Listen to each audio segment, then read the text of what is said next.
Now you're listening to Living with Bassel podcast.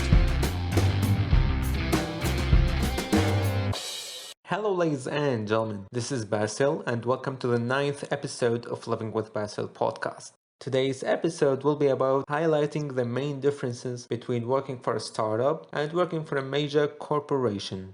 Before getting into today's subject, please hit the like button and subscribe to the channel to get notified when there's a new episode. So let's get into today's subject. Finding a job after graduation, especially, it's quite important in your career development. So you end up looking for jobs maybe at startups or big corporations, and you feel like you are kind of lost, like which one is more suitable for me, which one should I go for. That's what I will be talking about today. I'll be discussing working for both types of corporations based on my personal experience.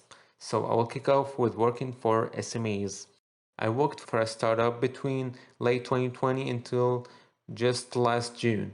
So there are of course good points and bad points about working for these types of businesses. The good points being that there's like a really direct communication between you and your supervisor, or between you and even the CEO if there's anything urgent or like a big project you're working on. And of course there's like a really less bureaucracy in getting things done. That's what I could say about the positives. The negatives are the mentality is quite leaning towards money saving than risk taking. So instead of actually experimenting and doing things differently, your activities are being really narrowed down to a certain way to get things done, and that's it. Because founder or the CEO, whatever, he will be like, oh, we only have this budget limitation, we cannot do that, we cannot invest in this tool, that tool, it's way too expensive. For example, when I was working for the startup,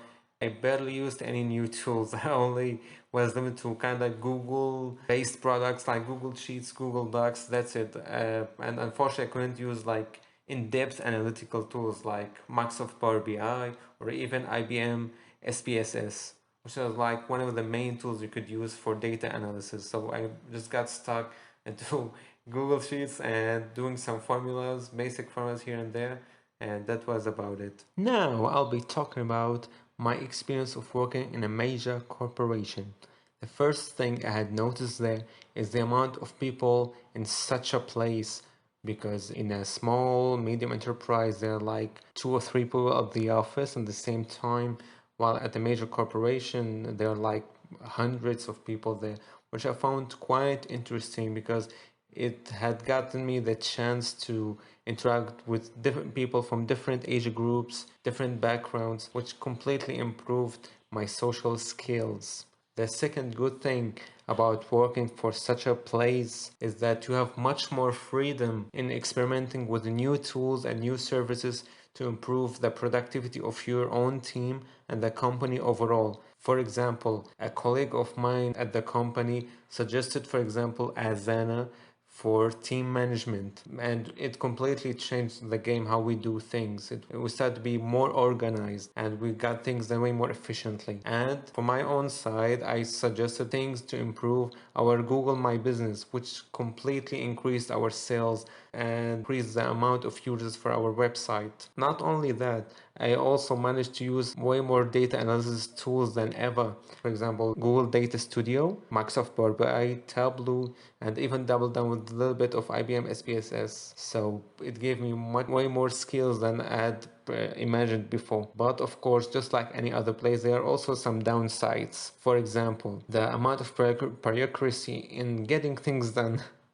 Because, for example, if you want to buy a certain service or a certain tool, you need to go to the upper management until you get approval to get this thing done. And this is going to take way more time than it needs to be. And the other thing that I would say that's a downside, you have way more pressure, way more workload than at a startup. Because at startup, the amount of campaigns and projects are significantly less than a big corporation. So which kind of business is right for you to work for?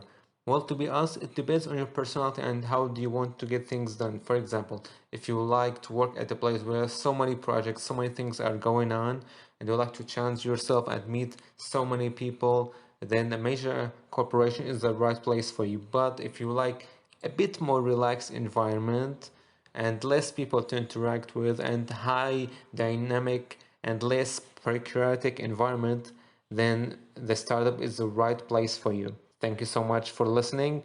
This is Bassel from Living with Bassel podcast. See you in the next one.